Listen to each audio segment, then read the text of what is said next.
Hey guys, Rick with Rick's Toy Room, and this is the video that I've been talking about now for a couple weeks that I've been wanting to do, and I think this one is probably more important than any of my other guides because this one really is for my new collectors out there that, or even new dealers that are trying to understand, what is this worth? Did I get a good deal? Is it worth buying? Should I keep one? Should I get 5 of them? Is it worth a fortune?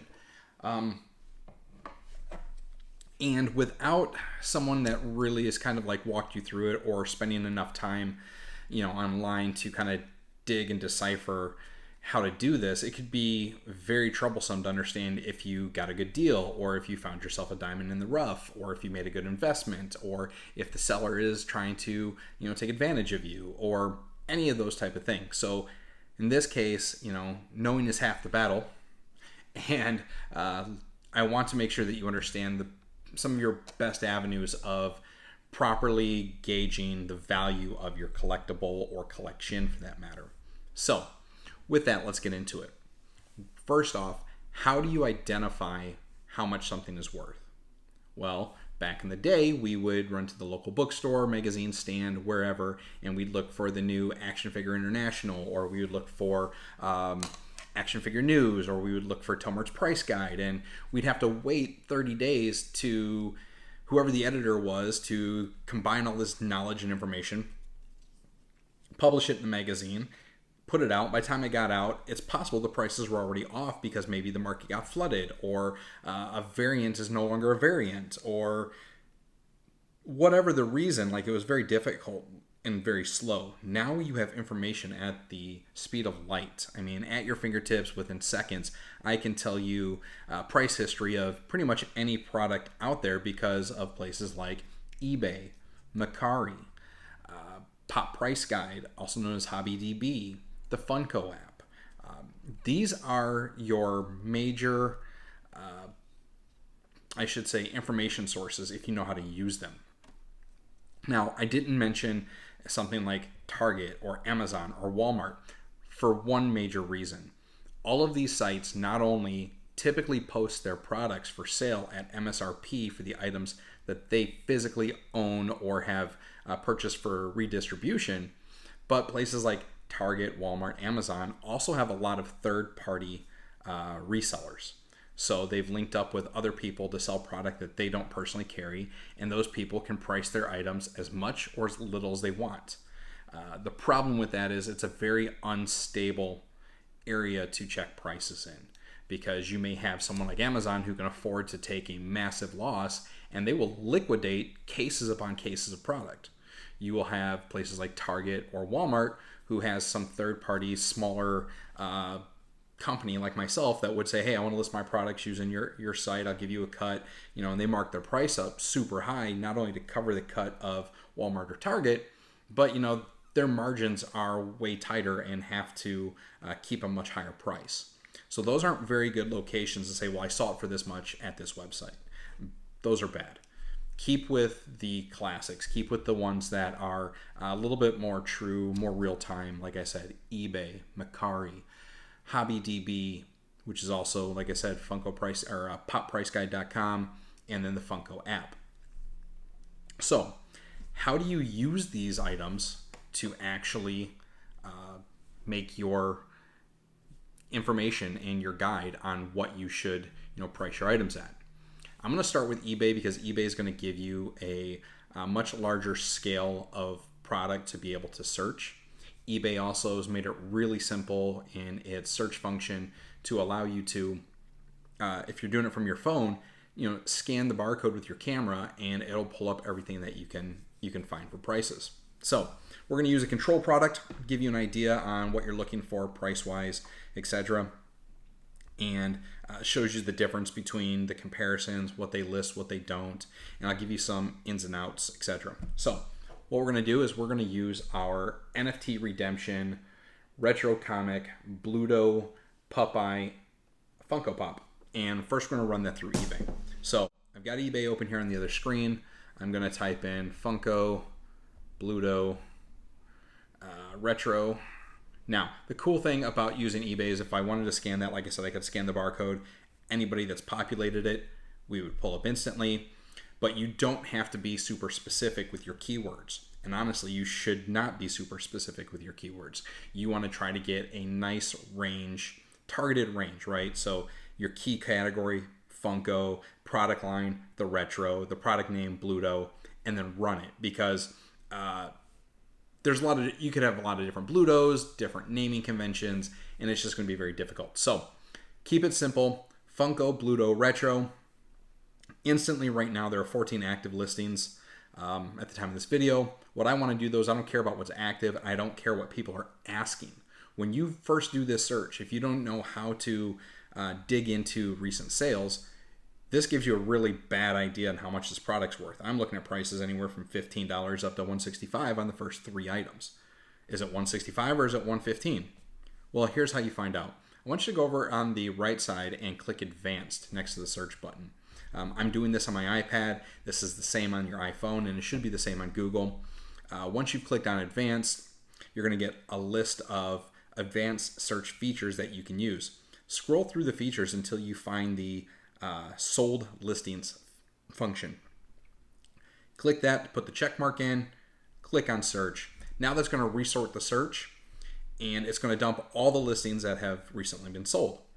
What I then like to do is I come up over here in my filter and I go to ended recently. The reason I do that is I want to see what the most recent activity on this is, and then I'll scroll through the listings for a couple weeks to a month just to get an idea on what they're currently selling for. So we see here the most recent version of this sold on the 11th, which was yesterday. Oh, it's today. Sorry, today for $120, $119. One sold last week for $122. The week before there was a set, went for $300. The individual piece, $112 there. A best offer under $110, $125. Someone had sold this apparently for $15, and I'm really curious what they sold here. Physical, Bluto Comics, physical. This can't be legit. If that really sold for $15, the guy that sold it lost out, and the guy that bought it got a great deal. Okay, so that's eBay. Let's just go back for a second. Again, you'll scroll through here, you'll see these pricings, and this will help give you an idea on what the centralized market kind of assumes the price of this Funko at. I'm going to switch over to Mercari for a second. So if we come over here to Mercari, I'm going to put in the exact same search, Funko, Bluto, retro. We'll hit enter. And again, we see what the current listings for this are. And if you look on the left-hand side, you can go to status and you can change that to sold. And again, don't stick with current listings because current listing prices could be insane. You want to look at sold. Now, if you look at Mercari is way cheaper than eBay. $50, $90, $100, $100, $116. I mean, based on this particular listing of 10 of these, it's only worth about $100, right? Give or take. Not too bad off from eBay. eBay's sitting at about 110, 120, where here we're sitting at 1 to 110. Personally, I don't like Mercari to gauge my prices, mainly for the fact that I kind of feel like they're the Kmart of online retail, and I'll explain all that in another video. I want to switch over now to Funko price or Pop Price Guide, which is HobbyDB. You see on my screen I was actually pulled up a different listing, but we'll come back to that one as well. Funko, Bluto, retro, survey says, and here we've got an estimated value of $125. So using Funko Pop Price Guide actually to price Funkos is typically a better option. And the reason for it is they won't post a price unless they have at least 30 days of sales history. They go into very deep detail about which version or what the product is. And I'm going to pull that Halo one back up for a second to explain that. So if you look here, this screen here shows you collection wish list Spartan. I'm going to click into it for a second. And some variants. We're going to use this one. Here we go. Subvariants. So when you do a lookup on Pop Price Guide, you pull up a pop, look underneath the title. It'll tell you if there's subvariants. We're going to open that subvariant up, and we see here that this actually has two variations of the sticker on the package. One that shipped from funkoshop.com, the other that shipped from Microsoft. The Microsoft sticker holds higher value than the Funko Shop. The Microsoft sticker was harder to get. It sold out very quickly. You had to be in the pre-order. And Pop Price Guide takes all of that into consideration. So between the Funko Shop sticker, the Xbox Gear Ship sticker, they estimate this one, I believe, what did it say, about $35? Something of that nature. Estimated $50. That has the 20th anniversary sticker. $34.99 here was the actual mid-price. And again, Pop Price Guide is a very specific site that uses very specific details. If you are pricing Funko Pops, typically I would say go here. Use this. This is what a lot of dealers in Funko will actually base their prices on. And, you know, it'll shift plus or minus. eBay is the place you want to go if you want to get the current temp of the market. More the higher end, think of them as like the Target versus Kmart, you know, eBay versus Mercari. Target's going to give you eBay is going to give you a much larger scale. It is global versus Mercari, which I think is just US based sales only. But eBay, like I said, will give you a little bit better visibility on prices. Like those prices will hold a little higher end because they have such larger visibility to the website. Now, Mercari, I've made a couple comments about Mercari being the Kmart of online retail. Why is that? I've got a couple minutes left, so I'm going to hurry through it. Simply stating that Mercari has less seller fees. Mercari offers cheaper shipping options for the buyer. So the sellers typically will price their items a little bit lower. They also have, maybe they just don't want to deal with eBay, the global shipping, the customers, etc. And they're willing to take a little bit more of a loss on those sales. Or maybe it's stuff they haven't been able to move on eBay, so they put it on Mercari and offer it cheaper. It's not a bad thing. As a buyer, Mercari is a great place to look for, hard to find, not on eBay, maybe a little bit cheaper. Everything on Mercari has a buy it now option, a make an offer option. So you can always wheel and deal on Mercari. It's really like a flea market. I mean, it really is like a digital flea market. You can haggle and hassle and talk with sellers all day long versus eBay, where it's kind of like, look, you don't want it, the guy behind you does, so I'm gonna need you to get out of line, right? But that's it. That's really what this comes down to. This is very, very simple. So next time you're in a store and you're like, hey, they've only got one of these on the shelf, is it worth anything? Again, break out your phone, install the eBay app, scan the barcode, click advanced, go to sold listings, see what they've sold for.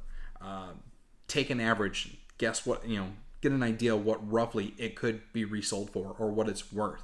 Same thing when you already have your collection and now it's sold out and you're like, hey, did I do a good job? Go to eBay, go to the advanced search function, look at what they've been selling for, see if your collection's worth as much as you think. And it may not be. You may find out that you've really overvalued your collection because right now it's just not a hot product or it's no longer being sought after.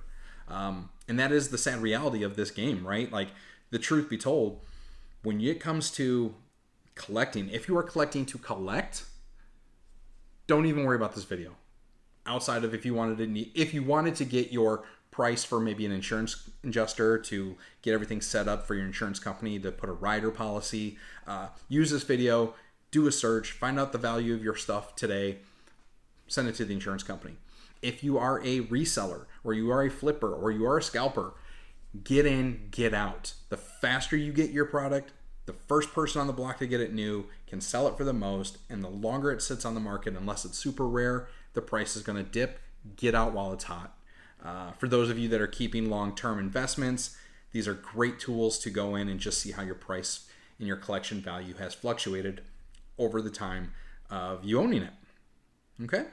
And also use it to say, hey, you're charging me too much, or hey, you're screwing up and it's worth more, so I'm going to buy it now. Again, tips, tricks. This is not the Bible. This is not the golden rule. This is just a recommendation on the way most resellers and collectors and dealers deal with their prices. All right. Thanks, guys.